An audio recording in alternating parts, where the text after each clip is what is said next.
Uma paixão que a gente fala, todo mundo que está no vidro já há muito tempo sabe que parece que tem um vírus ali que... Entrou no vidro, não sai mais. A gente já teve algumas confusões, viu, pessoal? Nas reuniões de norma, porque eu sou um cara meio polêmico, né? Eu gosto de, às vezes, travar a reunião, porque eu não concordo com algumas coisas, entendeu? O que o coordenador de uma norma faz. Ele toma muito calmante. É. Muitas vezes ali na norma tem pessoas que procuram aquele fórum, principalmente agora no virtual, com o objetivo de ter algum tipo de palco. A minha cabeça como coordenador é, em primeiro lugar, segurança, principalmente para o consumidor final. O Brasil não está preparado para algumas coisas, para alguns tipos de obra. A gente precisava ter uma lei X. Não, a gente já tem essa lei, que ela não é cumprida. Tem um ditado francês: o destino do vidro é quebrar. Então eu tenho que fazer com que, ao quebrar, essa quebra aconteça de maneira menos grave possível para quem estiver perto dele não se ferir ou se ferir de maneira da menor maneira possível.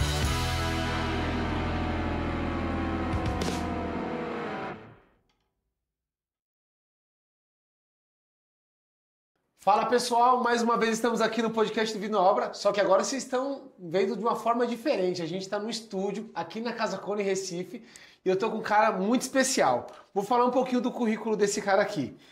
Ele é papai da Iris, esposo da Cíntia, tem mais de 20 anos no setor de vidros. Vou falar um pouquinho sobre o currículo dele. Ele tem graduação em Engenharia Civil e Gestão Comercial, tem especialização em MBA em Marketing e Gestão Estratégica de Projetos e Metodologias Ágeis e pós-graduações em Gestão de Negócios e Psicologia Organizacional. Hoje, ele é gerente de desenvolvimento de mercado na Vivix Vidros Planos e coordenador das comissões de estudos responsáveis pelas normas técnicas de vidro para a construção civil brasileira, que é o CB37, onde a gente tem várias confusões lá. A gente vai falar um pouquinho sobre normas técnicas hoje também.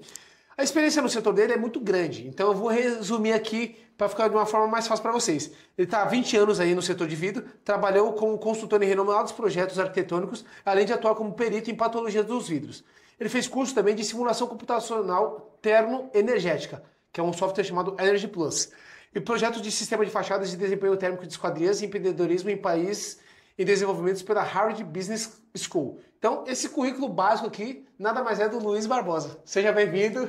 Valeu, Daniel. Bom dia. Bom dia, não. Bom dia, boa tarde, boa noite. Dia, depende boa do tarde, horário que você está vendo, né? Boa noite. Até que enfim chegou meu momento de estar desse lado aqui, com você que é um cara que eu admiro, gosto pra caramba na vida pessoal, não só profissional. E hoje estou aqui com você e com toda a sua audiência. É um grande privilégio, uma honra para mim e para a Vivix. Vai ser muito legal, você é um cara que eu admiro bastante. No último encontro que a gente teve lá em Fortaleza, você me ensinou muitas coisas que eu quero trazer esses temas aqui para também passar esse conhecimento que você me deu lá no ano passado, lá em Fortaleza, para passar para o pessoal aqui também. Então a gente vai falar muita coisa legal. Antes de a gente começar, eu queria agradecer os patrocinadores também do nosso podcast, né? Hoje a gente não tem a TV aqui mostrando os patrocinadores, mas é sempre bom lembrar. Agradecer a WR Glass, que é uma empresa que tem mais de 1.700 produtos, estava aí na FESCO também mostrando os produtos deles, com sistemas novos de guarda-corpo, tudo dentro de norma. Agradecer também a Squad Group, que é a melhor e maior empresa de software de esquadrias, que tem um Preference também, que é um software 3D para você que é projetista de esquadrias, e tem o Factor, que é um sistema ERP para você controlar o seu financeiro junto com a gestão da sua serralheria. E agradecer também a Neoclon, que é onde a gente tem os nossos silicones, a Neoclon, a Clona Z, que é um envasador de silicones, que invasa silicone para GE, Momentive, Silicones Nadal, todos da Neoclon. E eu sou cliente deles, né? E agradecer também a AL, que está sempre junto com a gente, fazendo a parceria, sempre está também junto com a Vivix, fazendo um trabalho muito, muito bonito com os vidraceiros aí, pelo nosso país. Agora vamos ao que interessa, que todo mundo quer saber um pouquinho sobre o Luiz. Antes de a gente começar a falar sobre temas técnicos, eu queria que você contasse um pouquinho da sua história, assim, como é que você caiu no ouvido, de onde que veio isso, porque assim, atrás de todo profissional tem uma história, né? Então a gente tem que contar para a pessoa também ter, assim, caramba, então eu posso conseguir fazer isso, eu posso conseguir talvez estar numa indústria um dia, numa usina de vidro. Então conta um pouquinho do Luiz, de onde veio o Luiz, onde o Luiz nasceu, conta um pouquinho da sua vida pessoal, vamos lá. Vamos lá, eu nasci em São Paulo. Eu moro no Recife já há quase 7 anos, mas nasci em São Paulo. Recém-formado ainda, eu trabalhava numa outra empresa na qual eu conheci a minha esposa. Eu recém-formado, ela também recém-formada, tanto é que nós somos contratados como estagiários. Eu fui efetivado depois, ela continuou como estagiária e aí no fim saímos. E aí, recém-formado, manda currículo para cá, manda currículo para lá. Antiga, não sei nem se existe ainda a Cato. Existe. A Cato? Deixa eu te fazer uma pergunta, rapidinho, que eu gosto de fazer uma linha do tempo pro pessoal raciocinar. Isso aí é meados de que ano, mais ou menos assim? Tá falando 2006, 2006. 2007. Show, beleza. E aí apareceu uma oportunidade de uma entrevista para trabalhar no setor de vidros. E aí eu participei desse processo todo para trabalhar em uma das usinas de vidro no Brasil. E ali foi meu primeiro contato com o vidro. E aí, como todo engenheiro, como todo arquiteto, foi uma grande surpresa, porque a gente vê um pouquinho de vidro só na faculdade. Principalmente engenheiro na parte de materiais, resmate, principalmente, que é resistência de materiais. E arquiteto ainda vê um pouquinho mais ali na parte de decoração, fala um pouco ali em conforto, estuda um pouco de vidro, mas nada como efetivamente a gente conhece o vidro, como passa a conhecer depois que trabalha numa usina de vidros, na indústria de vidros. E aí foi onde começou todo o meu contato, e aí eu brinco, a segunda formação, né? Porque a primeira foi em engenharia e depois vem uma formação que é específica, que é em vidro realmente. E aí uma paixão que a gente fala, todo mundo que está no vidro já há muito tempo sabe que parece ter um vírus ali que... Entrou no vidro não sai mais, Entrou no vidro e comigo foi assim, meu primeiro dia eu sofri um corte, conhecendo o estoque, passeando pelo estoque, fazendo um processo de integração, eu me cortei numa pilha de vidro. Integração, já dando problemas, e aí eu me cortei, e aí a gente brinca que dali já houve, já fui contaminado. Contato. Pronto, é isso aí. E foi assim que começou a minha história. Depois disso, foi bastante bacana. E aí, em 2015, mais ou menos, eu decidi sair. Eu já tinha acumulado uma experiência muito grande na parte de usina, na parte de fabricação, processo de vidro mesmo. Pude entender também da parte de processamento de vidros, porque parte do cargo que eu desempenhei era de engenharia de aplicação. Então, eu passei a entender também o processamento. De obra também, então. Obra também, acompanhamento de obra, exatamente. E aí eu sentia que faltava alguma coisa. Eu conhecia muito do processo de fabricação do vidro, eu conhecia muito do processamento da obra, mas faltava alguma coisa. E aí eu sentia que eu não conseguiria isso dentro da usina, dentro da indústria de vidro. E aí foi quando eu decidi sair, abrir um escritório de consultoria em projetos de fachada e aplicação de vidro. Era, na época, um dos poucos escritórios, talvez o segundo escritório que tinha muito conhecimento em vidro. O primeiro era do Paulo Duarte, que acabou sendo ali um dos meus grandes mentores nessa parte. Inclusive, quando eu saí para montar meu escritório, poucas pessoas sabem disso. Eram duas pessoas que eu visitava, que eram Paulo Duarte e Nelson Firmino. Caraca. Eu ia visitar esses... Até arrepiou. Eu ia visitar essas duas autoridades e passava às vezes 4 horas lá. E era assim, o objetivo era visitar para falar sobre vidro. Eu falar. Você chegava lá, eu aprendia. Você tomava uma aula de 4 horas. Exatamente. Então, foi um momento muito especial da minha vida. Quando eu saí, que eu montei meu escritório de consultoria, foram 2 pessoas que eu fui procurar imediatamente. Paulo Duarte, porque querendo ou não, eu acabaria sendo um concorrente. Paulo me incentivou muito aquilo, inclusive na época ele até ofereceu uma possível parceria de a gente trabalhar juntos como sócios no escritório dele, mas eu me senti muito lisonjeado à época por isso, mas eu queria começar do zero, eu queria ter o meu negócio autonomia, mesmo, né? Minha autonomia. E a segunda pessoa que eu procurei foi a Audrey. E o Nelson Firmino, o Dr. Nelson. As 2 pessoas que a gente chamava de doutor, né? Dr. Paulo Duarte, Dr. Nelson Firmino. Eu fui procurar também, conversei muito com a Audrey na época para falar exatamente que eu iria iniciar esse novo processo, mas que até aquele momento eu queria ficar muito focado em vidro. Então, o escritório, por exemplo, do Dr. Nelson Firmino com a Audrey, eles eram muito especializados realmente em esquadria e vidro, e eu achava que a gente podia ter alguma parceria ali em termos de vidro, efetivamente, patologia, que era uma área que eu dominava bastante, eu pesquisava muito. E aí eu comecei um processo, já existia ali o Crescêncio, já existia ali o Igor Alvim na época, e foi muito legal porque eu nunca fui concorrente desses caras que eu respeitei muito e que me respeitaram muito, e em diversos projetos, inclusive... Tem que trabalhar em conjunto, Nós chegamos a trabalhar num projeto da Natura, a nova sede da Natura em São Paulo, que foi a minha nota fiscal número 1 da minha empresa, foi para um projeto já dessa magnitude. Nós três estávamos lá, Igor Alvim, Crescêncio e eu como consultores daquele empreendimento. Então, e é uma parceria, eu costumo dizer que desde então, a minha vida no vidro ela é assim, eu não tenho concorrentes, eu tenho parceiros, e mesmo hoje, trabalhando na Vivix, eu tenho uma relação muito bacana com todas as outras usinas, com todas as pessoas, uma relação de muito respeito, de muita generosidade, uma convivência bem legal. Eu acho que quando a gente faz o bem, faz o correto, né, a gente tem as portas abertas em todos os lugares.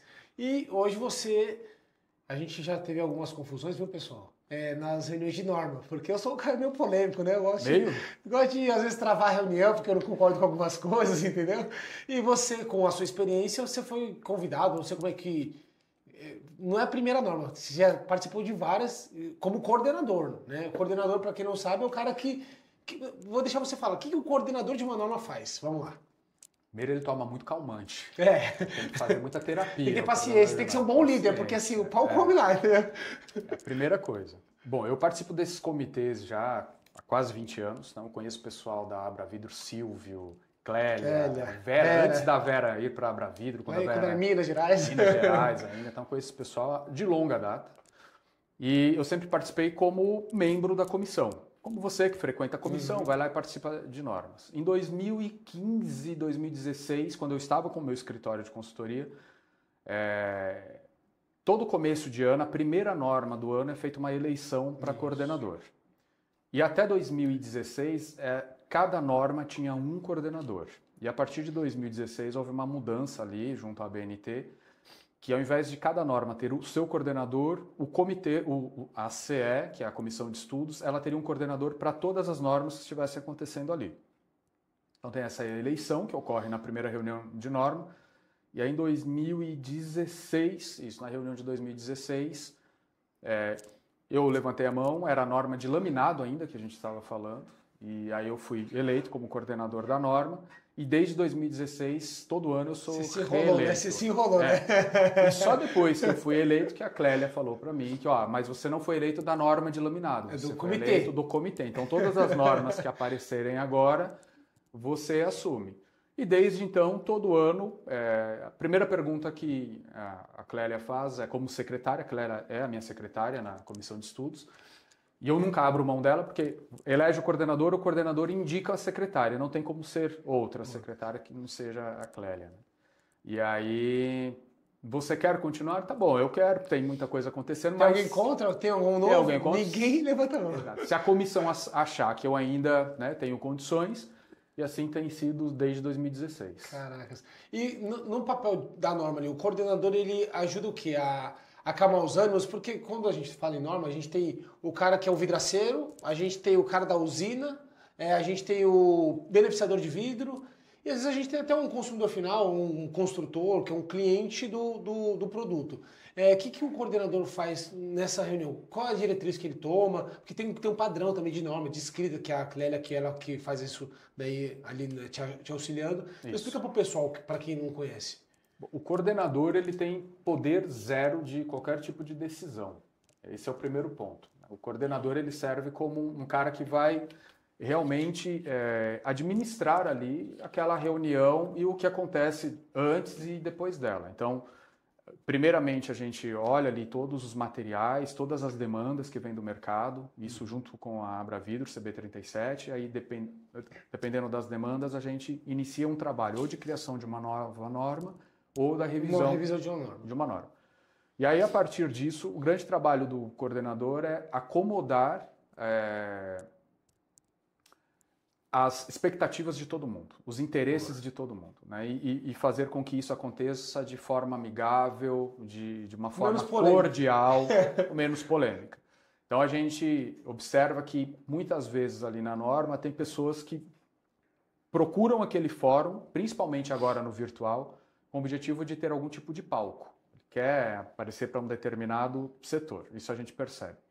E tem pessoas ali imbuídas realmente de fazerem acontecer. Exato. E tem pessoas que estão ali contra a norma, porque qualquer alteração, qualquer novidade pode prejudicar a empresa dele, pode prejudicar o seu setor em exclusivo. E aí é essa acomodação de interesses que o coordenador fica ali o tempo todo gerindo. A minha cabeça como coordenador é, em primeiro lugar, segurança. Segurança principalmente para o consumidor final. E melhorias para o consumidor final. Então, é a segurança num vidro melhor e a melhoria no tipo, na relação dele com o vidro e com a esquadria. Então, antigamente, quando eu comecei no vidro, qualquer foto que você via de usinas, de indústrias, de vidro, era uma janela, era uma porta. Hoje você já vê imagem de pessoas se relacionando com o vidro e com a esquadria, porque ficou muito claro que o que a gente faz ali é melhorar essa convivência, né? Nós oferecemos uma solução. Então essa solução ela precisa gerar para o consumidor final, para o usuário daquela edificação, conforto térmico, conforto luminoso, conforto acústico e segurança. Então esses são os pilares ali que eu uso como coordenador. Só que se eu não analisar também o que acontece a nível de mercado, porque existe uma necessidade muito grande, o Brasil está muito atrasado em nível de uso de vidro, comparado a outros países no mundo. A gente não consegue sair do 0 ao 100 de uma vez só. Aí eu tenho uma responsabilidade muito grande em entender do mercado também, do processador, do vidraceiro, da própria usina, das dificuldades. E do próprio setor de construção civil, qual que é o impacto daquilo na construção, porque de repente a gente vai criar um negócio que vai ficar tão caro que o vidro vai começar a deixar de ser usado, na verdade. Vai ser impossível usar o vidro. Então as coisas elas precisam acontecer também em doses homeopáticas. Você falou até para mim hoje no carro, o Brasil não está preparado para algumas coisas, para alguns tipos de obras. A gente está comentando de um tipo específico de serviço. E você falou assim, o Brasil ainda não está preparado para isso. E faz sentido o que você está falando. Exato. Então tem que ter essa responsabilidade também de acalmar também quem quer que a gente saia do 0 ao 100 de uma vez só e que a gente não pode sair porque às vezes isso vai ser um pênalti, né, para a cadeia como um todo. Então esse é o trabalho ali de ficar fazendo essa gestão que ocorre na reunião e tem também pós-reunião, tem trabalhos que antecedem a reunião. Então, uns reuniões... a gente tem uma das normas que o Leandro da Divinal, eu e ele saímos nas discussões lá bravas, a gente criou um comitê de estudo separado, né, pra gente... Aí ele, o Cirilo, a gente se reuniu e tal, pra gente entrar no consenso, já pra parar de ficar discutindo na hora da reunião e trazer uma coisa mais... de bom grado dos dois lados, para ficar bom para os dois lados, né? Isso. Dependendo da situação, a gente faz isso que você falou, que a gente cria um grupo, Esqueci o nome, que a gente fala. Um grupo de estudos. Isso, grupo de estudos. A gente monta ali esse grupo para, de repente, discutir uma coisa que está muito polêmica lá com as pessoas mais especializadas naquele tema, chegar a um texto para apresentar para a comissão de estudos. A comissão ela é soberana em tudo. Por isso que eu digo, o coordenador não tem qualquer tipo de poder de decisão. A decisão ela é da comissão e ela é por consenso. Isso também não é votação. Não é votação. Não é tipo, eu tenho um time com 6 e outro com 5. E aí quem vota mais. Não existe isso, é consenso. É consenso. Então é sempre dessa forma. Então tem ali os grupos de trabalho, na verdade, que são os GTs que a gente monta, são os grupos de trabalho para discutir isso. Aí nesse grupo a gente acalma primeiro os ânimos, discute tecnicamente aquilo e leva um texto para a comissão avaliar. E tem também aquelas ligações, aquelas mensagens que ocorrem antes, depois, durante. A gente cria uns grupos de WhatsApp, dependendo da norma. Acalma um pouquinho aí, ó, tá pegando muito pesado. Às vezes a gente vai trabalhar uma coisa que é muito polêmica, muito sensível na reunião. Acontece de eu ligar para outro antes da reunião e falar, olha, a gente vai trabalhar isso, eu preciso do seu apoio, porque esse ponto aqui ele vai ajudar a gente a destravar outras coisas. Então tem essas negociações também, que são todas negociações em prol do melhor para todos, né? Não tem nada escuso, nada escondido, é sempre em prol da feito paz dessa também, forma. Né? Em prol da paz também. Eu já teve reuniões tipo, que ficou travado, assim, porque não ia para frente. E aí você como coordenador falou assim, não, pessoal, então vamos fazer o seguinte, vamos deixar essa pauta aqui, vamos para a próxima. Isso. E aí essa aqui a gente criou um grupo de trabalho e aí a gente... Aí vê quem são os envolvidos que não concordam, porque assim, se você não está concordando, está batendo na tecla, você tem que ter, tecnicamente, argumentos também, né? Não é só, não concordo e pronto. Exato. Esse é o ponto principal. Você pode não concordar, mas quais são os argumentos técnicos e qual é a solução proposta? Exato. Porque falar, eu não concordo com isso é fácil. É o filho mimado falando que eu não concordo com você, pai. Tá, mas o que você quer? Então, não concordar eu não concordo, porque do ponto de vista técnico isso pode causar um pênalti. E, no meu ponto de vista, a solução técnica para isso é essa. Aí a gente tem uma discussão Aí, bacana. Saudável, é legal. Saudável, é isso que a gente Aí espera. todo mundo aprende. Eu aprendi muito na Exato. original, aprendi muito. A gente aprende muito, né? Hoje no Brasil a gente é um dos países que eu acho que mais tem normas, porque quanto mais o povo não segue normas, você tem que ter mais normas. É louco isso, né? Esse é um ponto, e uma das coisas que a gente precisa trabalhar ainda é o cumprimento das normas. Porque às vezes as pessoas falam, é como legislação, a gente precisava ter uma lei X. Não, a gente já tem essa lei, é que ela não é cumprida. Mesma coisa é norma. O erro clássico que a gente vê, você fala muito disso, eu bato muito nisso, é guarda-corpo com vidro temperado. Meu Deus. É o clássico, né?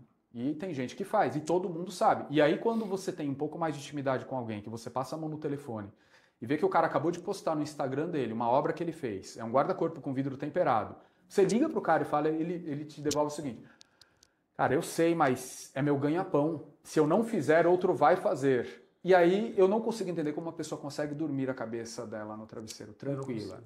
Assim, ó, eu já coloquei em guarda-corpo temperado e cobertura com temperado. Até eu descobri que não podia. Depois que eu descobri, às vezes eu falo assim, eu brinco, né, que a ignorância é ótima, porque depois que eu descobri eu não consigo mais fazer errado. É consciência. É consciência. Agora eu vou fazer uma pergunta polêmica, porque eu gosto de polêmica, né? Carol, me desculpa. Você acha que normas técnicas, as normas da BNT, deveriam ser compulsórias? Deveriam. Explica pro pessoal o que seria uma norma compulsória. A norma compulsória é quando ela Isso é deixa... uma aula, hein? Caramba, esse podcast aqui vai ficar muito bom, muito, muito bom. Ela deveria, e eu bato muito nessa tecla, tá? Ela é interessante porque a norma, tem até um artigo do CREA que fala exatamente isso, né? A norma não é lei, mas ela tem peso de lei. Ela tem força de lei. E aí é muito interessante.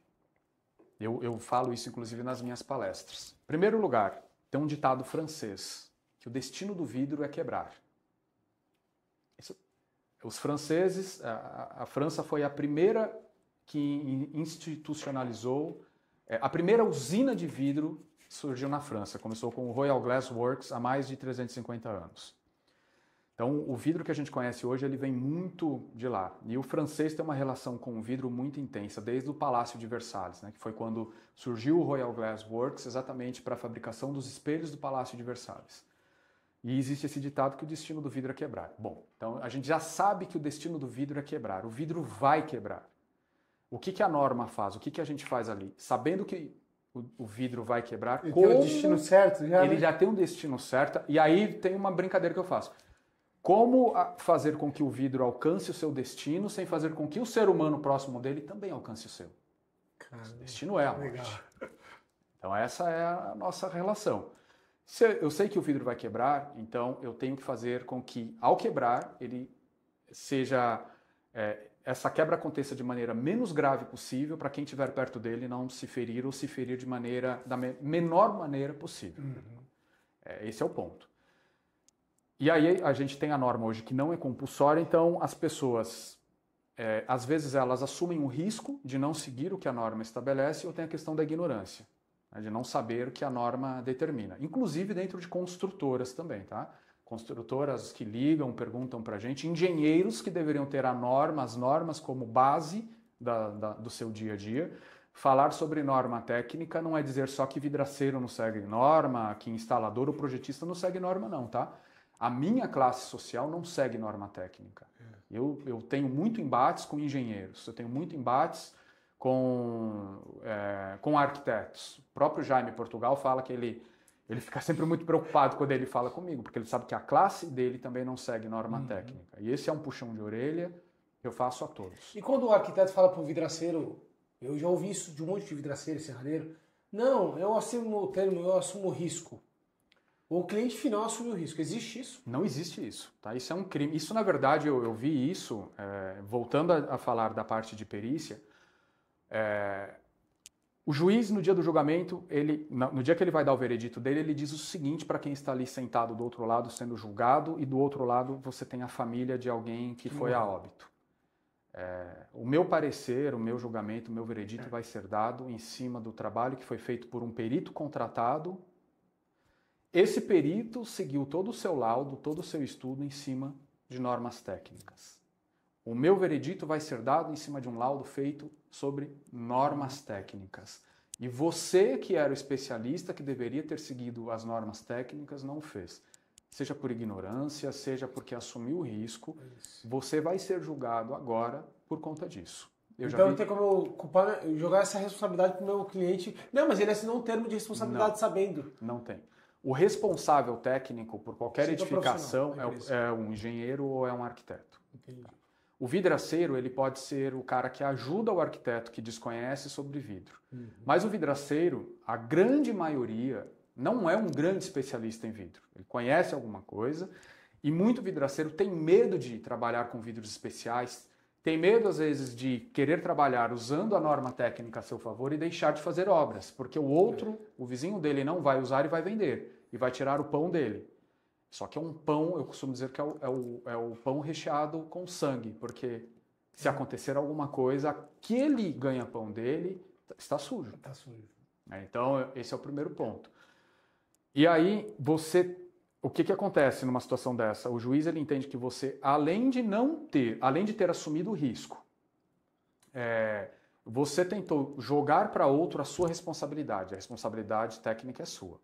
Então você acaba respondendo por 2 crimes, tá?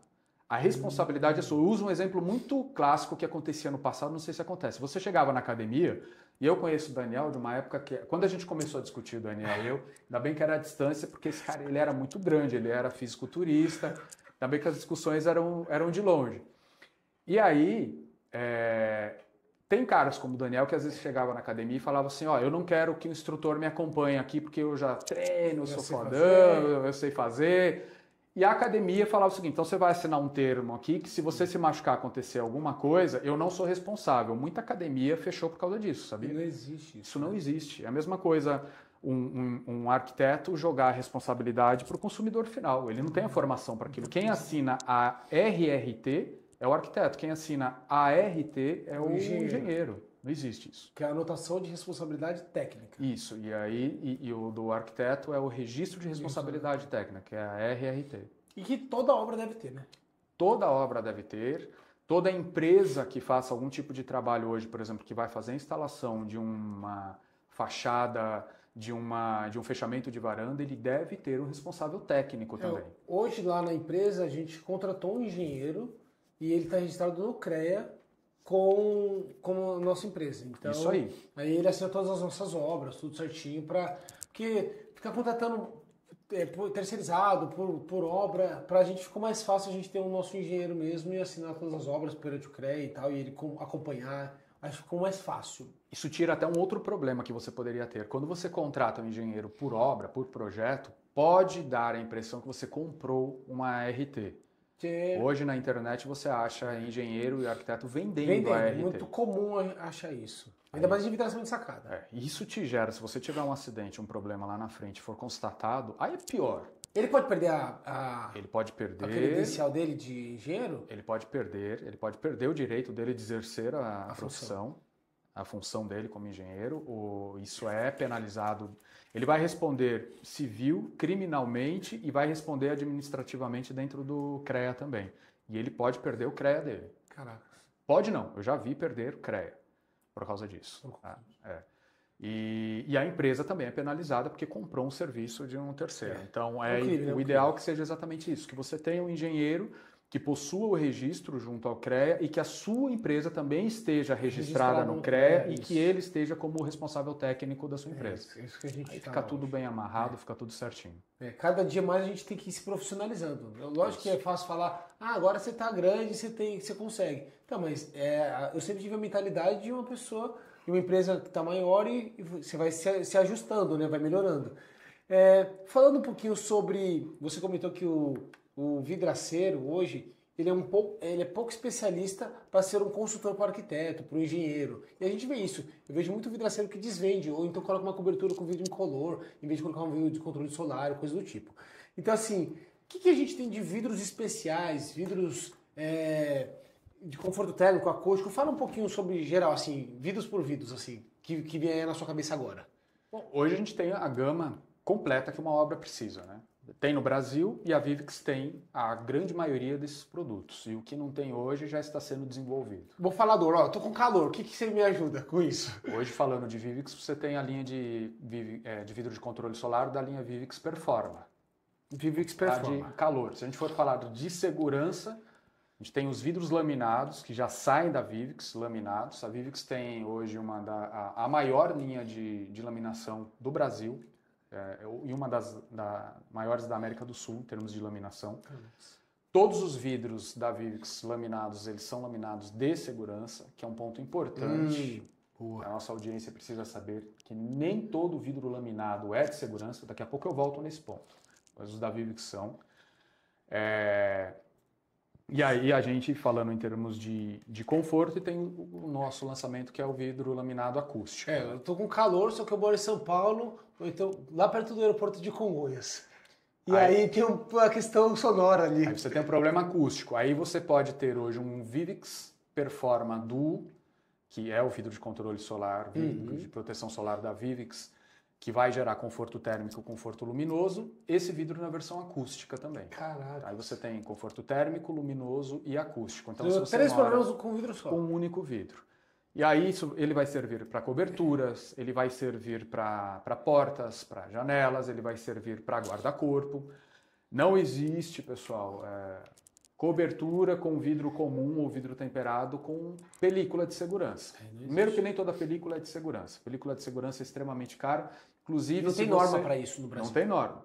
Inclusive, se você pegar a película de segurança de verdade mesmo, a que é aprovada, e colocar essa película com vidro temperado ou com vidro comum, ela é mais cara do que se você tivesse usado um vidro laminado ou um vidro laminado temperado, por exemplo. Tá? Laminado de temperado. Ela é mais cara. Então, normalmente, o que você compra, se você faz isso, não é a película de segurança. É uma película fake. É quase um sulfilme que coloca-se ali. É um adesivo. É um adesivo. O filme de segurança, inclusive, ele tem que estar engastado ali na estrutura, no caixilho. Exatamente, para que se o vidro quebrar, não caia. Isso é a teoria, tá? Mas não pode usar. A única utilização hoje normatizada de filme de segurança, que é uma recomendação, é para box de banheiro, se você quiser aumentar a segurança. Mas mesmo assim... Lembrando que tem que estar sobre a rodana lá e tal. Exatamente, para que se o vidro quebrar, a película permaneça ali naquela posição segurando o vidro, os cacos do vidro, no caso de um box. Então ela tem que estar engastada ali, ela tem que estar presa na rodana. O que a gente vê muitas vezes é a aplicação de um filme que vai contornando a roldana, contorna o caixilho, e é pior, porque se o vidro cair, quebrar o vidro, cai o vidro inteiro sobre uma criança que está tomando banho. Se for um vidro grande, por exemplo, num lobby, a peça inteira vai cair, porque ela está colada naquele filme, o filme vai cair e vai matar uma pessoa por esmagamento. Eu vejo muitas empresas vendendo uma falsa segurança e envidraçamento de sacada. Por questões disso. Faz lá a colagem, coloca como uma película de segurança. Eu lembro que na 2013, 2014, quando a norma de envidraçamento 16259 estava sendo montada, um dos temas que foi não colocar a película como recomendação, porque se o vidro temperado estourar com a película, pode cair uma placa enorme e machucar muito mais grave do que os fragmentos menores. Exatamente, esse é o ponto. Tá? Porque a película ela tem que estar engastada. Você pode até fazer, mas como você falou, presa realmente engastada, para que se o vidro quebrar, a peça fique quebrada, presa ali. Local. E a substituição dela tem que acontecer o mais rápido possível. Esse é o ponto. Não adianta, quebrou, eu tenho uma película de segurança. Não. A película de segurança é um polímero, com chuva, sol, calor, ela vai dilatando e vai chegar um momento que ela pode escapar e aquela peça cair. E aí você tem uma peça inteira caindo em alguém, lá embaixo. Né? Então, esse é o ponto. Tá? Mas, de novo, película de segurança só para box, quando houver a necessidade. E mesmo assim, se eu quero um box mais seguro, eu ainda posso usar um box com vidro laminado. Já existem sistemas hoje para montagem de box com vidro laminado. Então, sim, já tem. Esse é o box mais seguro. Esse é o box mais seguro. Agora sim, falando, já que você falou, depois eu vou voltar nos vidros especiais. Você entrou num tema que é complexo até para entender. Nem todo vidro laminado é vidro laminado de segurança. Exato. Explica pra gente, eu sou leigo sobre esse assunto, explica pra gente, por favor. A norma 7199, que é a que baliza a aplicação de vidro na construção civil, ela trata de projetos, aplicação, especificação de vidro na construção civil. Ela é de 89, para você ter uma noção.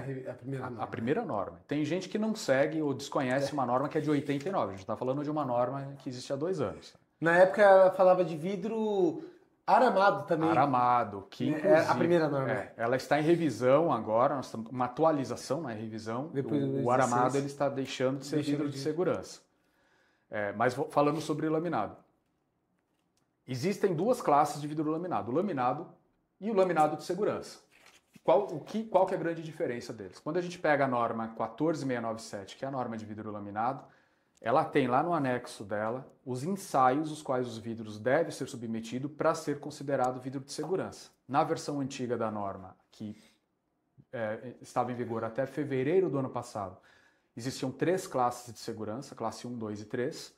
Hoje são 2 classes apenas, classe 2 e classe 1, sendo a classe 1 a melhor classe em termos de segurança. O vidro ele precisa ser submetido a ensaios, diversos são os ensaios, mas o principal aqui quando a gente fala da parte de segurança é o de impacto.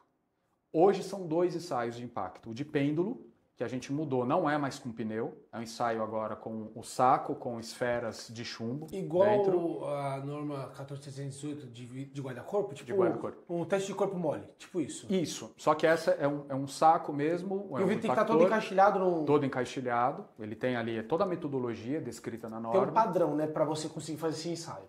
É um padrão descrito na norma e é esse padrão que você tem que atender para dizer que seu vidro é de segurança ou não. E aí esse pêndulo, você coloca esse pêndulo a uma determinada distância, uma determinada altura e aí ele impacta contra o vidro. Tem um peso certo do pêndulo também. Tem um peso certo. A norma descreve tudo isso, tá? Inclusive a composição do pêndulo, a Siri de vez em quando. A Siri aparece a minha sogra, assim, aparece do nada querendo dar palpite. Como foi? Normal. E aí... Então a norma mostra a questão do vidro, do peso do saco, da altura, da distância, do caixilho que tem que fazer. E aí ela... quebrou o vidro, não quebrou o vidro. Como é que... Isso. E aí esse era o ponto. Até 2022, desculpe. Até 2022, se o vidro não quebrasse no impacto, ele já era de segurança classe 1. Quando a gente começou a revisão da norma, foi uma polêmica, foi um tema que eu coloquei, que a gente tinha que colocar algum teste no qual o vidro quebrasse. Eu tinha que quebrar o vidro. E por que isso? Não quebrar o vidro é uma coisa, mas eu queria entender o comportamento de quebra do vidro, eu queria entender o comportamento do vidro quebrado. Então, por exemplo, aquele vidro está num guarda-corpo. Ele foi como classe 1, mas o impacto no guarda-corpo de uma criança foi maior e quebrou o vidro. Como esse vidro vai se comportar depois de quebrar? Porque eu queria que o vidro quebrasse. E a comissão aprovou um teste que agora, se o vidro foi impactado e ele não quebrou, pega-se uma nova amostra daquele vidro, não aquele que já foi estressado, já bateu. Pega-se uma nova amostra daquele mesmo vidro. Não, aí ele é colocado na horizontal e é feito um teste de esfera, que é feito inclusive para o automotivo, para o mercado automotivo. E aí nesse teste de esfera não tem como, o vidro vai quebrar. E aí quando ele quebra eu faço a contagem de caco, vejo se houve desprendimento. Tem um padrão ali para... Padrão. Pego aquele teste de esfera, que essa esfera imita basicamente o tamanho da cabeça de uma criança. Quem já viu um teste de norma técnica, quando o vidro é quebrado, que tem uma esfera, uma bola, e é aplicado uma força nela, que se não me engano são 25 newtons, que é aplicado de força nela. Esse teste é exatamente simulando a cabeça de uma criança, onde ali naquela região onde o vidro quebrou, se a criança vai atravessar a cabeça. Esse teste é para isso, para quem já viu, mas não entendia, é exatamente para isso. E aí é feito o teste, e aí sim o vidro ele é classificado, tá? Como classe 1, classe 2. O vidro classe 1, guarda-corpo, por exemplo, a norma de guarda-corpo, que é a 14718, ela estabelece que ele tem que ser classe 1 de segurança. Na atualização da 7199, ela já estabelece que para agora, né, por exemplo, fachada pele de vidro, para coberturas, ele também terá que ser classe 1 de segurança. No caso que a Vivix tem... E aí você tem 2 classes hoje, classe 1 e classe 2. Como a Vivix não sabe, ela é uma fabricante de vidro. Eu vendo para todos os mercados. O Zezinho da esquina e para Eu não sei para onde aquele vidro vai. Qual será a aplicação dele. Então, todos os nossos vidros são classe 1 de segurança. Então, onde for classe 2, ele está usando classe 1. E onde for classe 1, ele está atendendo a norma. Cara, é muito louco. Na hora que você falou assim, nem todo vidro é laminado de segurança. Eu já comprei vidro de fora. Vidro chinês. E aí, o laminado parecia que era um vidro monolítico. Porque assim, eu corto chapa e tal, né? Teve uma vez que a gente destacou assim o vidro, as duas peças saiu, parecia que não tinha PVB, assim, não tinha interlayer. Quando você cortou, ele já cortou direto. Você não teve aquele trabalho de cortar o PVB. Não tive. Isso acontece porque tem um teste que a gente, que é conhecido, que é o PAMEL, que a gente olha ali a adesão do vidro e do PVB. Então tem o PAMEL, que é esse teste que mostra essa adesão, ele varia de 1 a 10, mas tem um PAMEL adequado, que é, se ele tiver muito alto, que é esse o caso que você falou, significa que o vidro ele foi laminado de forma errada e esse pâmel houve uma adesão tão grande que na hora que o vidro quebra, ele quebra também. Nossa. Ele rasga. O pâmel ideal é aquele que o vidro não descola, não tem uma delaminação, mas quando o vidro quebra, o PVB ou interlayer, seja qual for, eu estou falando PVB porque é o que a Vivix suja, né?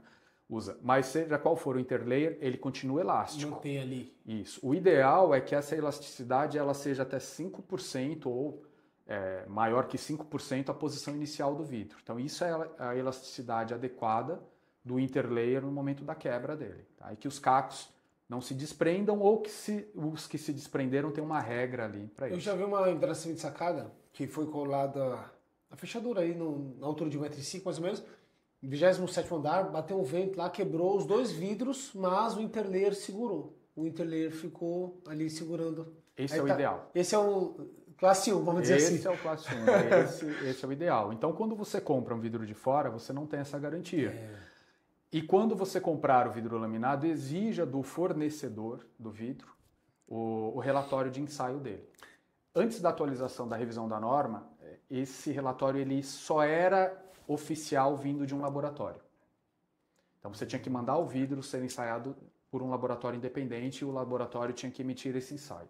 Na revisão da norma, a gente conseguiu deixar claro que você, como uma empresa jurídica, você é responsável. Se você vai emitir um laudo, vai assinar um laudo, sua empresa vai assinar que não é correto, que não é conforme, você vai responder isso se você tiver um acidente. Né? Então, cada empresa hoje, ela deve emitir o laudo de ensaio do seu vidro, a Vivix faz isso. Agora, caso a construtora, o seu cliente final, a construtora, o arquiteto, ele queira um laudo de um laboratório independente, você tem que negociar com ele para que ele, então, arque com esse custo, porque não é barato você mandar ensaiar em um laboratório. E fora a fila, né? O tempo. Sem contar a fila. Então aí é um acordo comercial. Acontece às vezes de construtoras quererem um laudo independente. Então aí você como fornecedor dela, você negocia. Ou você assume isso e repassa, né, emite esse laudo, busca a emissão desse laudo, ou ela arca com isso. Mas não existe a obrigatoriedade de você, fornecedor, ensaiar esse vidro fora. O seu ensaio, o seu laudo, ele é suficiente. Você falando isso, às vezes o pessoal acha que é bobeira, mas, por exemplo, eu estou fazendo uma obra do metrô e eles me pedem, tipo assim, a pintura do alumínio, o laudo de que isso daqui está certo. O vidro, com a classificação, o laudo de que o vidro é de segurança tal. Isso. E aí a gente pede para o nosso fornecedor e aí eles fornecem, e aí a gente fornece para o... Porque como a gente é uma empresa que está comprando de um fabricante, de um distribuidor, aí a gente pede para ele respaldar a gente perante o cliente. Então isso é importante. E se o cliente quiser um laudo específico para aquela obra, aí ele teria, no nosso caso, ele tem que pagar também. Exato. A gente tem isso no contrato. Isso. Entendeu? Porque quando a gente pega umas... tipo licitações ou contratos maiores, eles já falam que tem que seguir tal norma, tal norma, ele já... Você que é consultor, você sabe. Você mesmo que é o consultor, às vezes você faz consultoria para empresa, para consultora grande, você mesmo já coloca os requisitos, as normas, até para o seu cliente, que é o construtor, conseguir cobrar do serralheiro, do vidraceiro. Exatamente. Né? E fazer as visitas técnicas, acompanhar lá o que está acontecendo, que eu sempre fiz isso como consultor também, além do segmento da norma, visitar em loco, ver se aquilo realmente está sendo... se aquilo acontece, porque infelizmente, a gente até veio falando sobre isso na construção civil brasileira. Construção civil brasileira é uma das poucas que você ainda... a norma não é compulsória e que você precisa de um consultor para ter certeza de que aquilo que foi especificado está sendo seguido. Olha a maluquice, você trabalha com construção civil, você está edificando um prédio que pessoas vão morar E você precisa ter alguém que diga quais normas têm que ser seguidas e esse alguém ainda tem que acompanhar para ver se realmente se você está fazendo coisa errada. Esse é o padrão Brasil. Padrão Brasil. Às vezes eu vou no mercado e eu vejo aquelas geladeiras e os vidraceiros, eles não têm conhecimento técnico da diferença de um vidro insulado para um vidro low-E. Explica pra gente, porque é todo vidro incolor e não embaça. Só que no carro, quando a gente fecha os vidros lá, fica um pouquinho lá dentro do carro, tá tudo embaçado. Por que aquele vidro da geladeira não embaça? E por que aqueles vidros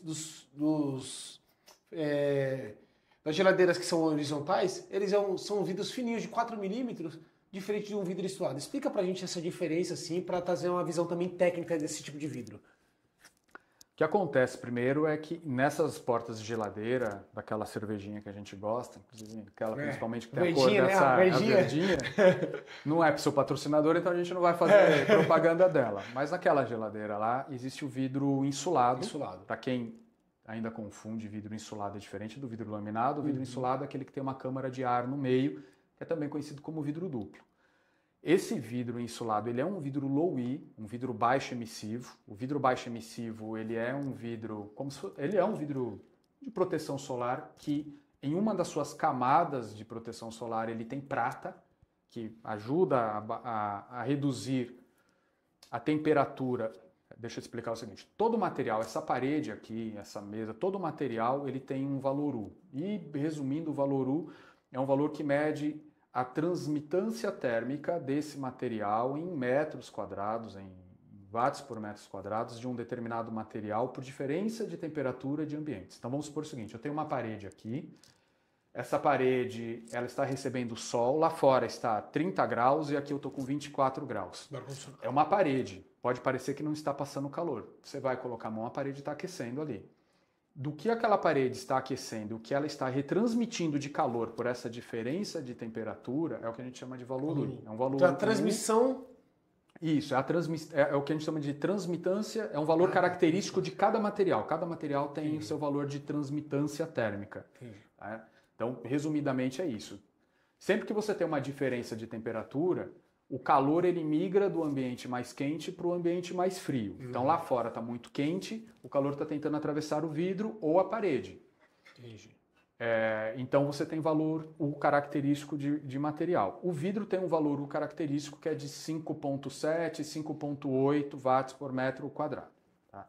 Então esse é o valor característico do vidro. O vidro low-E ele tem um valor característico que pode chegar até 1,5. Sai de 5,7 a 1,5, 1,2 alguns vidros, 1,2. 4, 5 vezes. Isso, quando insulado. Esse é o ponto. Por que quando insulado? Porque essa camada, ela precisa estar exposta. Ela fica exposta normalmente ali para a câmara de ar. Em países frios, usa esse mesmo vidro insulado do refrigerador industrial, usa-se esse mesmo vidro, num vidro insulado, voltado para dentro do ambiente. Porque no caso de um país frio, eu quero manter o calor do lado de dentro. Lá fora está muito frio, eu quero manter do lado de dentro.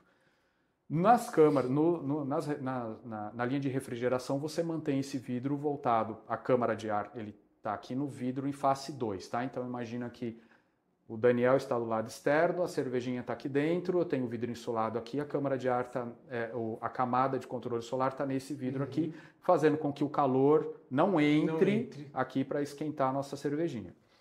Tá, esse é o primeiro ponto. Além disso, esses refrigeradores, ali dentro você tem um gás inerte, um argônio normalmente, tá? 90% de argônio, até mais muitas vezes. Esse argônio também vai ajudar a reduzir essa transmitância. Aí quando você tem 1,2 às vezes de valor U desse conjunto. Então, aqui eu tenho um efeito que é reduzir o calor, então eu evito que o calor entre ali no refrigerador. E por que ele não embaça? Você já viu que tem uma ventoinha ali? Ele tem um processo de quase como se fosse uma exaustão ali dentro. Então quando você fecha, ele ativa e ele desembaça. Você pode ver que o vidro até embaça quando você abre, mas quando você fecha, ele ativa aquele sistema. Tipo exaustão de lavabo. Isso. E aquele sistema ali, ele desembaça o vidro. Então essa é a forma como o vidro low-E ele é usado para refrigeração industrial e para países frios, de clima muito frio. Respondendo a sua pergunta, por que no refrigerador para sorvete, por exemplo, ou para congelados, refrigerador horizontal, Eu tenho um vidrinho de muito 4 milímetros. de 4 milímetros, aquele vidro não embaça. Não embaça, exato. Ali é um outro tipo de vidro. Ali é um vidro que ele não tem uma camada low-E, ele tem uma camada condutiva. O vidro não é um bom condutor térmico, condutor elétrico. Sim. Esses vidros, eles são vidros que possuem uma camada nele, são depositadas uma camada nele que vai conduzir energia elétrica. E aí você conduz, você tem um sistema próprio ali para ele, e aí essa energia elétrica ela é convertida e aquece o vidro, como o vidro do carro, um desembaçador. Caracas. Então, como que é feito esse cálculo? Para lugares ou para refrigeração muito intensa, mesmo aquele vidro da porta, ele vai também ter um sistema de aquecimento deles. Tá? Se é uma região em que você tem uma variação térmica muito grande e é calculado inclusive o ponto de orvalho dele, e aquele vidro ele é aquecido para não embaçar. E esse vidro embaixo, ele também, esse vidro do refrigerador horizontal, a mesma coisa, ele é aquecido. Então é calculado ali qual que é a temperatura de aquecimento dele, baseado na temperatura daquele ambiente, baseado no ponto de orvalho daquele ambiente, é calculada a temperatura para ele aquecer.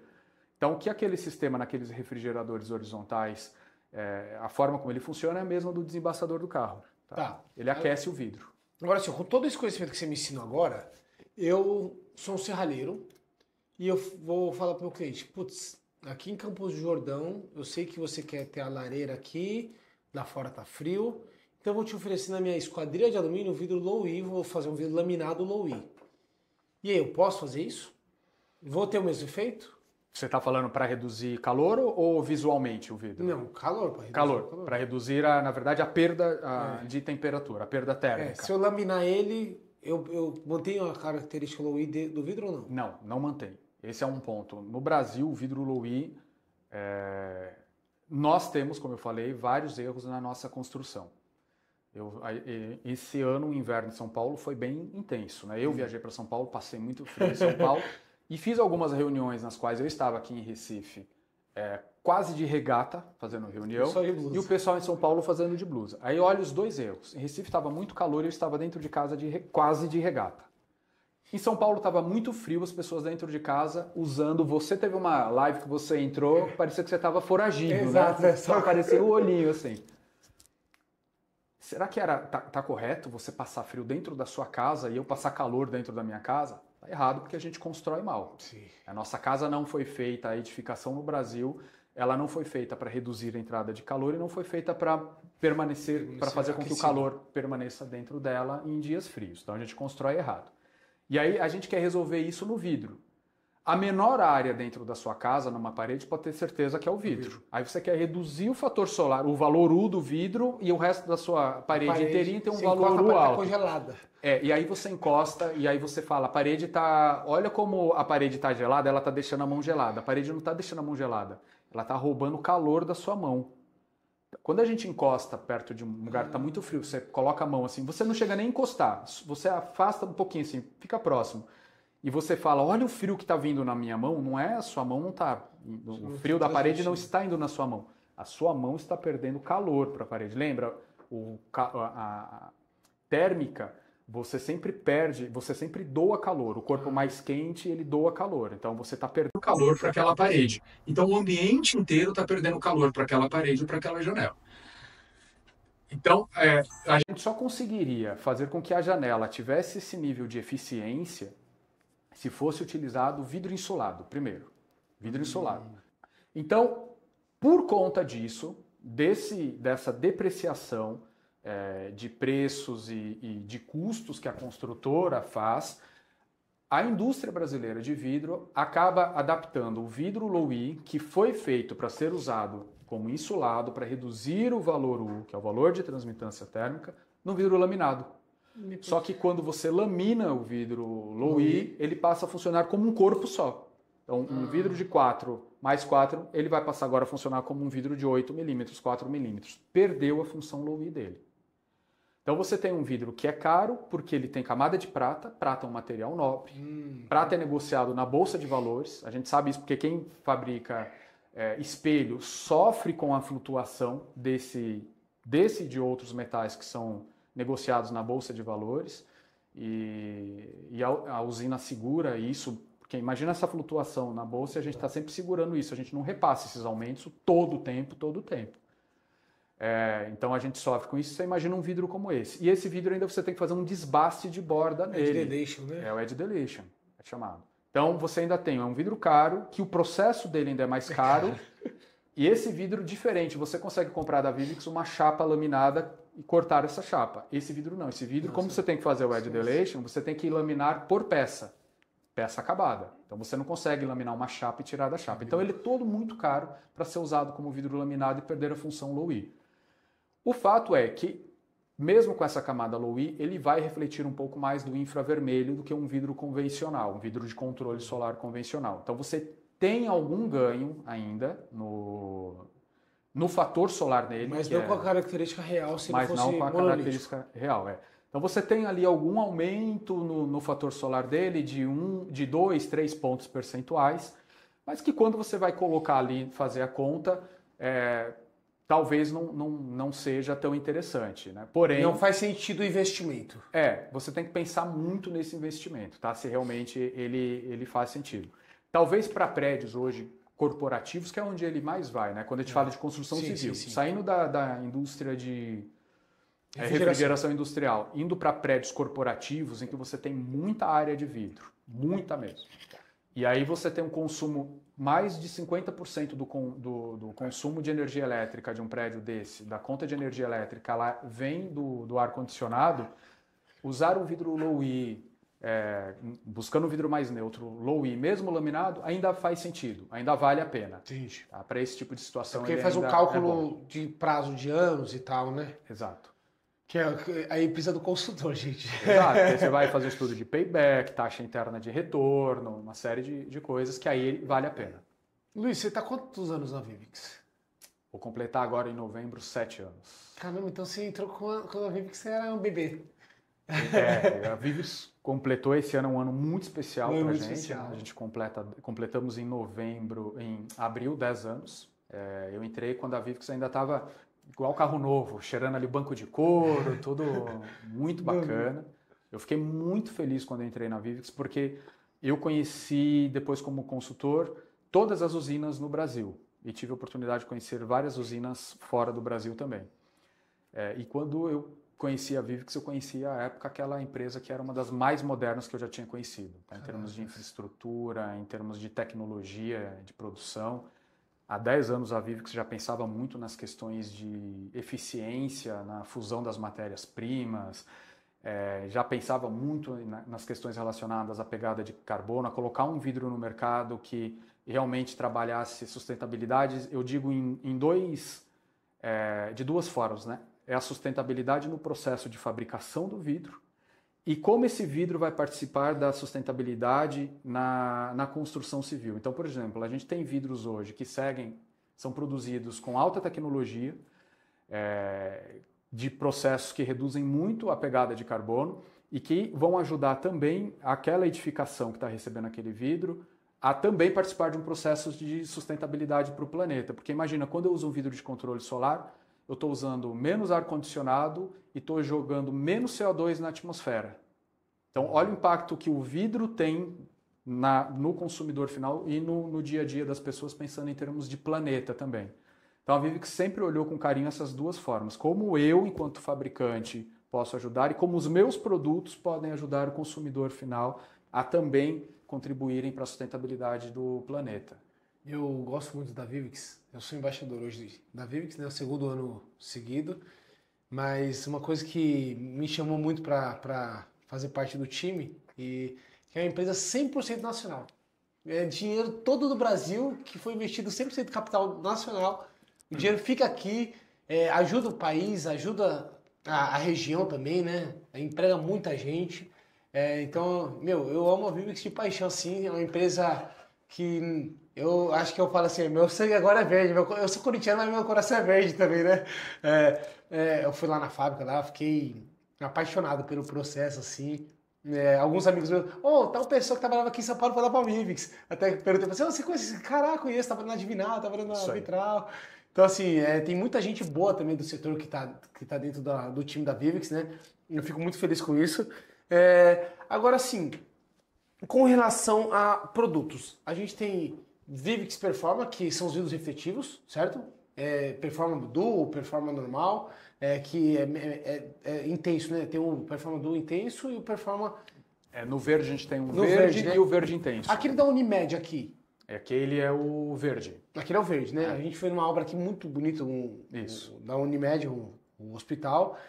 Aí tem o Vivix Lamina, que é bronze, incolor, verde, né? Isso. A gente tem o bronze, o incolor, o incolor não, a gente tem o cinza, o bronze, o verde e o verde intenso. Tem uma versão azul e tem uma versão bronze intenso dele também.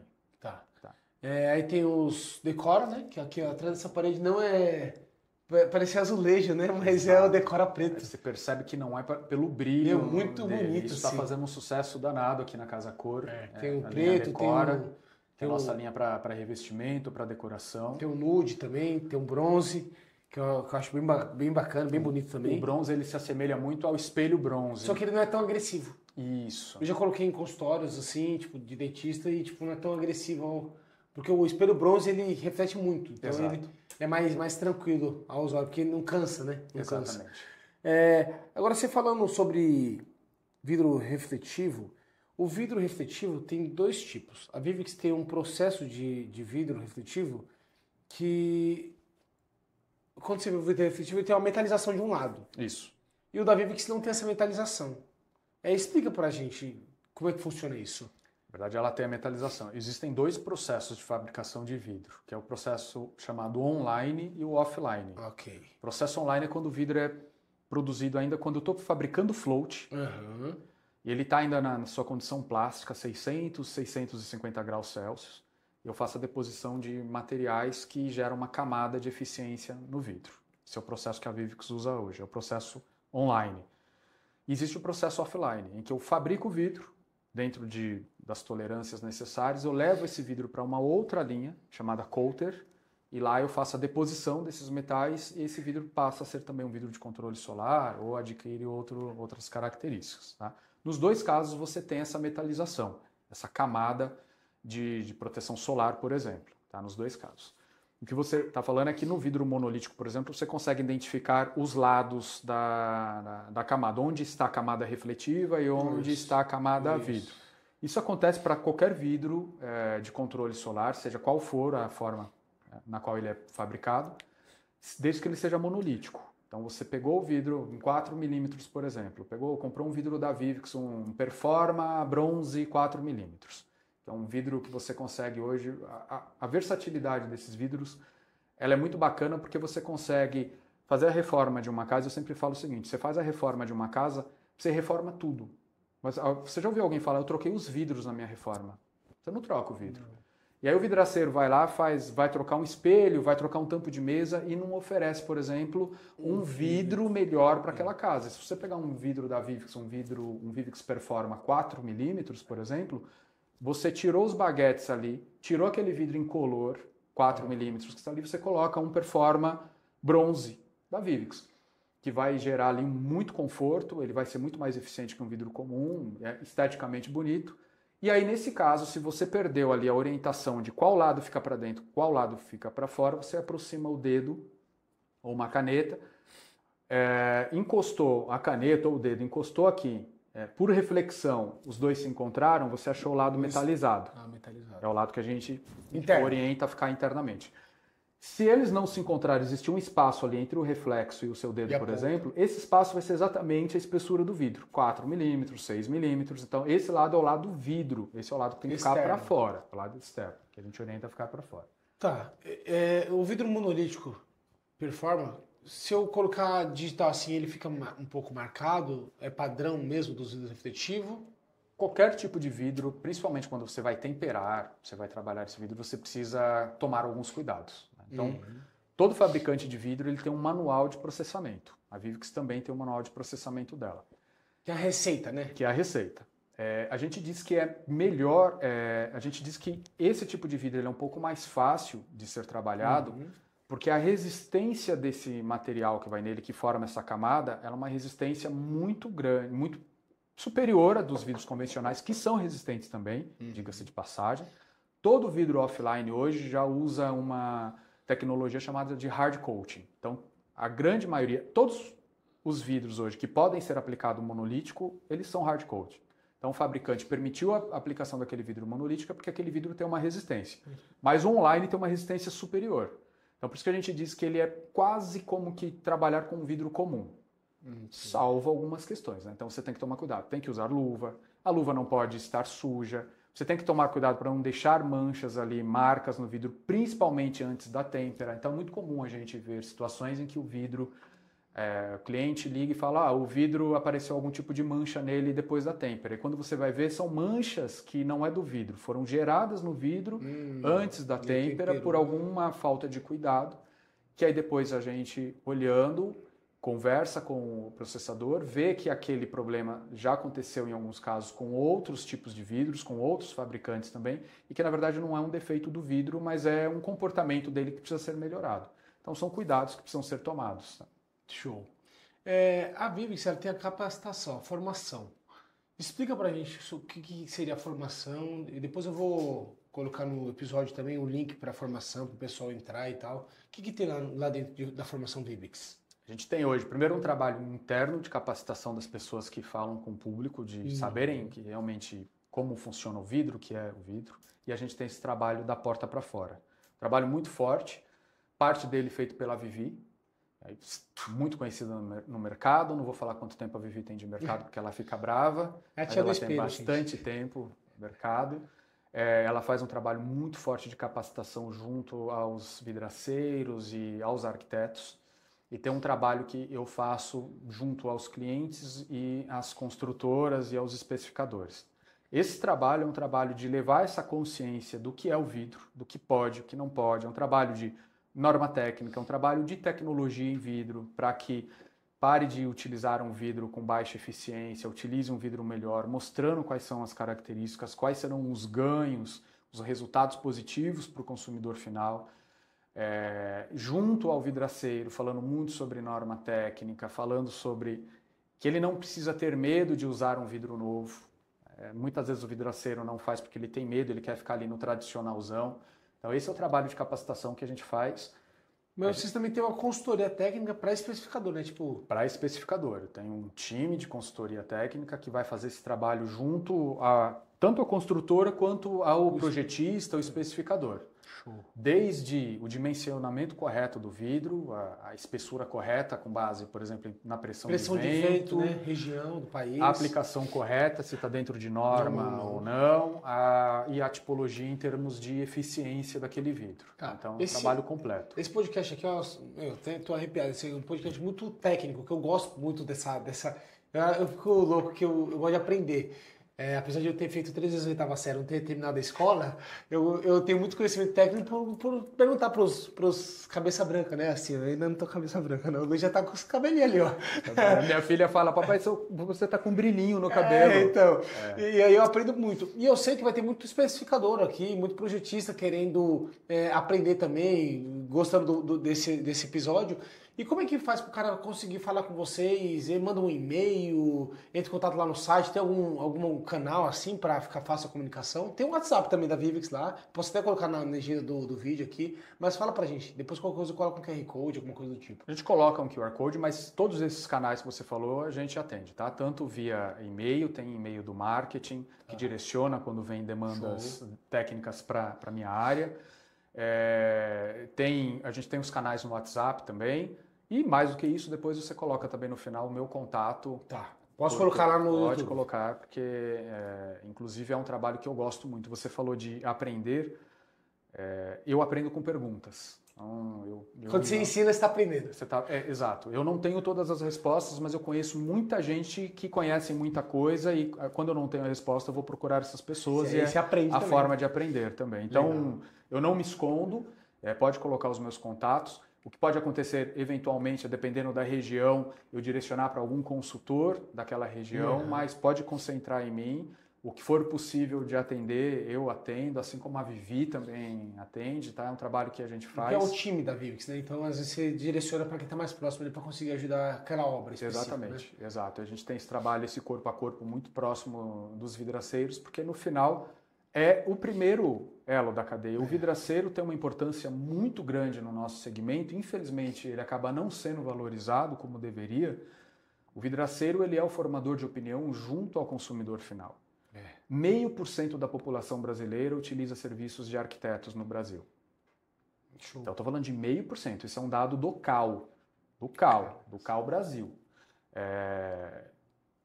Todas as outras pessoas hoje, quando vão fazer uma reforma na sua casa ou vão construir, a parte de vidro, elas vão procurar a figura do vidraceiro. Então, ter o vidraceiro capacitado, ter o vidraceiro conhecedor do produto que ele está trabalhando, é realmente melhorar essa relação do vidro com as pessoas. Por isso que eu digo, o vidraceiro tem medo de trabalhar com vidro especial hoje? Nos procure. Tem dúvidas? Nos procure. A gente está aqui para ajudar, porque saia daquela concorrência rasa, de ficar disputando preço. Seja diferente naquilo que você faz. O Daniel falou muito sobre a Vivix, o padrão como a Vivix trabalha, e o nosso slogan é crie o novo, e a gente vem fazendo isso há 10 anos, é tentar criar o novo, mesmo nas coisas que já existem. A inovação é isso. Nem sempre você vai ter... Você não inventa a roda, né? Não vai ser sempre disruptivo, mas eu posso fazer alguma coisa que já é feito hoje de maneira melhor. É isso que a gente faz. Então nos procurem, não tenham medo de trabalhar com os produtos novos, passe a trabalhar com norma técnica, com os produtos especiais, você vai se diferenciar, você vai ganhar mais dinheiro e melhor do que isso, você vai entregar para o seu cliente um produto melhor, uma solução melhor. Eu falo show assim porque assim, o arquiteto, ele... Não é ruim o arquiteto não aprender muita coisa, porque você vira um consultor do arquiteto. Quando você vira referência de vidro para o seu arquiteto, você automaticamente tem uma dívida de gratidão. Ele tem uma dívida de gratidão com você. Eu tinha um arquiteto que às vezes era 11 horas da noite, ele estava projetando, que é o horário que eles têm. Dani, posso fazer isso? Porque o SketchUp aceita tudo, né? Mas na prática o vidro não dá para flutuar, para voar e tal. E aí eu sempre era o consultor dela. E ela ainda não tinha fechado a obra comigo. E aí, pela dívida de gratidão de eu tanto ajudar ela tecnicamente, ela começou a passar obras para mim.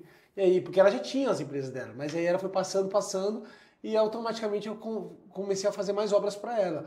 Então assim, quanto mais você aprender, mais consultor você for para o seu arquiteto, mais obras você vai ter, e obra de valor agregado, porque você vai conseguir colocar valor, obras diferenciadas. Tem produtos que eu tenho um Instagram chamado Arquiglass Brasil, e lá eu coloco só ideias. Aí tem uns arquitetas nossos que seguem, aí assim, dá pra fazer isso aqui mesmo? Então vamos fazer. Então, a gente tem que criar o novo. Tudo que existe, criar o novo. Então, pessoal, vou colocar o Instagram também da Vivix aqui para vocês seguirem nas redes sociais, a Vivix. Segue a página da Vivix, entra no site lá, eles têm calculadora também, para vocês precisarem de alguma coisa mais técnica.